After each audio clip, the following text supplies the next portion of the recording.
Hello, my name is Mrs. Maddox, and I'm from Kids on the Land. And fourth graders, once again, we're sorry to say we can't meet with you out on the land. But once again, we're going to make a series of videos. Now, if you watched our videos for third graders, you heard that Kids on the Land has a mission, a job. We want you to learn about the place where you live. Why do we think that's important? If you connect to the land, especially the land in your environment, we will all take care of it. And to take care of a place, we have to know it. And to know it, we need to study about it and learn about it, and then we will all love it. Now, we have a video for fourth graders already up on our website, so I hope you'll get a chance to look at that. But today, we're going to be learning about the work of a naturalist. Now, you may already be a naturalist if you're curious and you like to be outdoors and you want to learn about the trees, the birds, insects, or fossils, or plants, or animals, wildlife. But let's look at what it says if you are a naturalist. A naturalist is someone who studies nature. A naturalist is a lover of the outdoors and someone who loves to share what they learn with others. But why do we want to study nature? When you study nature, it includes the world surrounding you and your place in that world. It means that you're able to be outdoors, you love being outdoors, and you're very interested in what you can discover. Now, I want to show you a picture of a naturalist. This is Mr. Reverchon. He was from France, but he came to Texas in the late 1870s. And he was very interested in the plants. And if you will look closely, you will notice that he has a book in his hand, his journal, his Naturalist Journal. Now, I know that we are going to be sending your teacher Naturalist Journals for each of you to have. And also, I know that we need to know about the tools a naturalist uses. And I have a special guest who's going to talk to us about that. Well, hello, all you naturalists. My name is Mary Sophie Young. I was born in 1872 in Ohio, but I got to Texas in 1910 when I was 38 years old. And girls, I was a scientist when girls weren't supposed to be scientists. I'm a botanist. Anybody? You know what botany means? Well, let me tell you, it means plants. Now, I am a brave, determined woman, and I'm not concerned about the weather, insects, dirt, heat. I just love being outdoors and studying nature. So I guess that makes me a naturalist too. And one of my favorite places to go is out in far west Texas. And when I was making my collections there in the 1900s, maybe around 1910, I would go out, collect my specimens, put them in my basculum, and then I'd sit down at the campfire at night, and I would write in my journal and make my drawings. Now, I've been chased by black bear, I've cut rattlers off of rattlesnakes, and I've eaten jackrabbit meat. Now, let me tell you, jackrabbit meat is so tough, I once used a piece of jackrabbit meat for the sole of my shoe. Now, those naturalists who were coming out to Texas and exploring way before I did, maybe 150 years ago, were out on the frontier, far from civilization. They're kind of like your astronauts today who like to go up in space and explore. They're far from civilization. But I can tell you that they're just as curious as I am. Now, when you think about being a naturalist, you've got to think about what tools you need. And naturalists, we're not going to get to be out on the land today with me. I heard you had a virus that's keeping you away from being out here with me. But I got to thinking, and I came up with a plan that I think will allow us to do the work of the naturalist anyway. So let me get back. I want you to bring your tools. That's what I'd say to you if you were out here. And you'd probably say, I don't have any tools. And I'd say, yes, you do. You have your 5 senses. You've got your eyes, you can look and observe. You've got your nose, you can smell. You've got your sense of touch. You've got your ears, you can listen. And so I want you to become part of nature. Now, how are you going to do that if you're not out here on the land? Well, I know that Mrs. Maddox told you that your teacher, that you are all going to get a Naturalist Journal. And I do know that Kids on the Land has given you some books that you can research.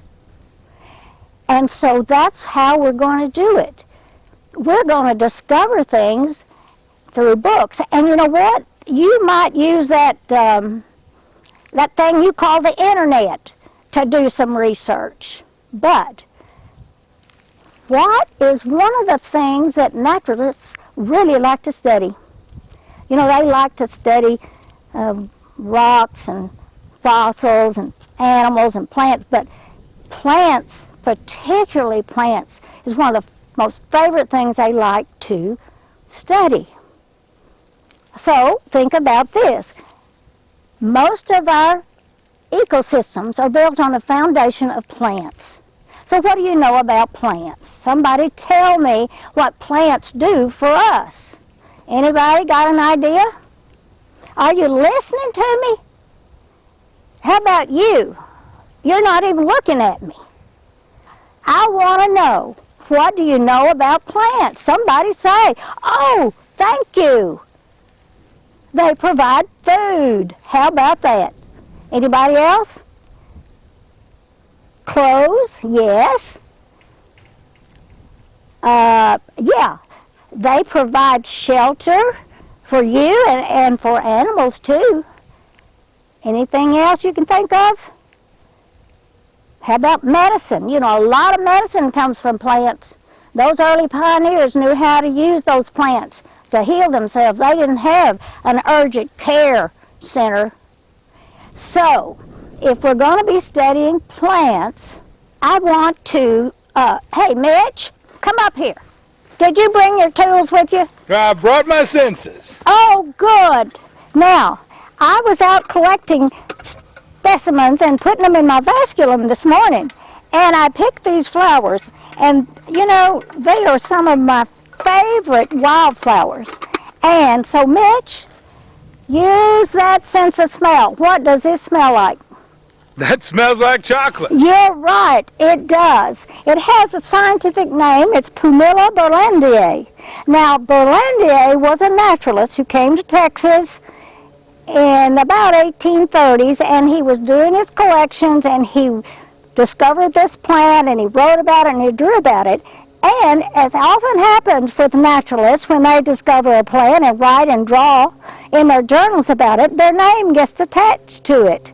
So its scientific name is Pumila burlandiae, but it has a common name, chocolate daisy, chocolate flower. And I've been told that Native Americans use this plant to flavor their food.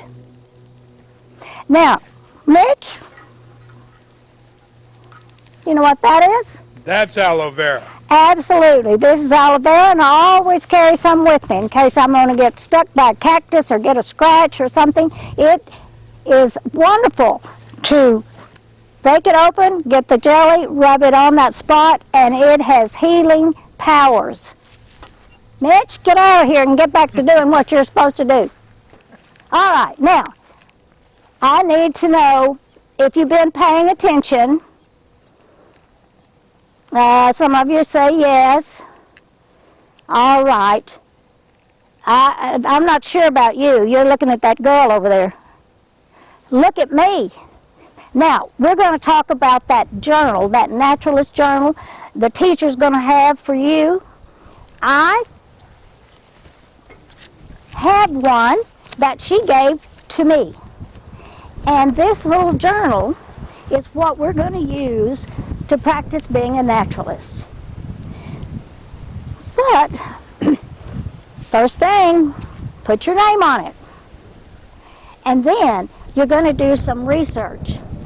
You need to find a plant that you're really interested in, that you want to write about and draw about in your journal. So, your teacher will have you watch this video. She's ready. She'll give you the journal, and then you will do your research and you pick your plant. And once you have done that, you open up your journal, and there are going to be questions in this journal that you will want to answer. However, they're written like you're out on the land, and you're not. But you can pretend you are, or you can just say, I was sitting at my desk and I picked up this book and found this plant, and that's the one I'm going to research. Or you might say, I was out in my backyard and I found this plant. Anyway, that's not as important as what you're going to answer about the plant as you go through this journal. It's going to ask you to give more description. Maybe describe it for someone who's never seen it. Or it's going to ask you to make a drawing of your plant. You know, when I was doing my journals, I didn't have an iPhone or a digital camera. I had to make drawings, and that's how you're going to fill out your journal, is making your own drawings. And I bet your teacher has colors that you can use to make it really look like that plant. And then it's going to ask you to describe it for someone who has never seen it. And you can name it. You can give it the name you want. And then it's going to ask you to write a poem about your plant. Don't tell me I can't write poems, because I know you can. And then to the last page, it says, my next journal entry. Now, what does that mean? It means that you don't have to stop being a naturalist. You don't have to stop being a naturalist one time. You can be a naturalist all the time. You can explore your backyard. You can explore down at the park. And you make those recordings and drawings, and you just keep on discovering things in nature.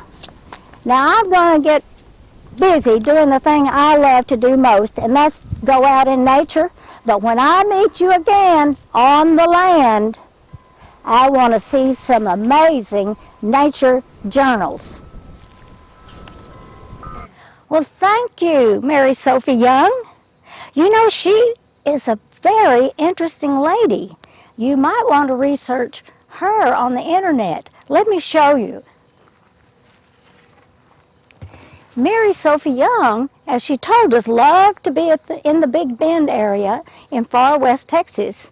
And when she was there in the early 1900s making her collections, she traveled with her 2 donkeys and a wagon.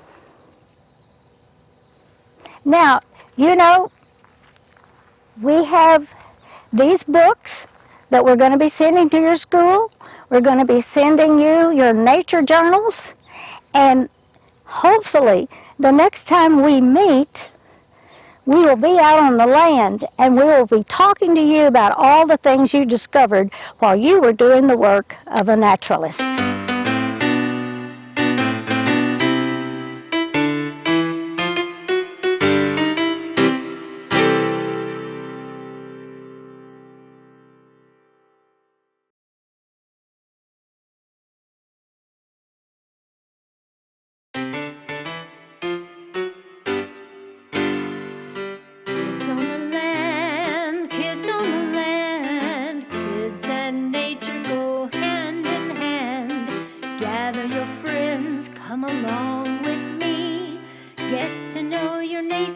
neighbors naturally.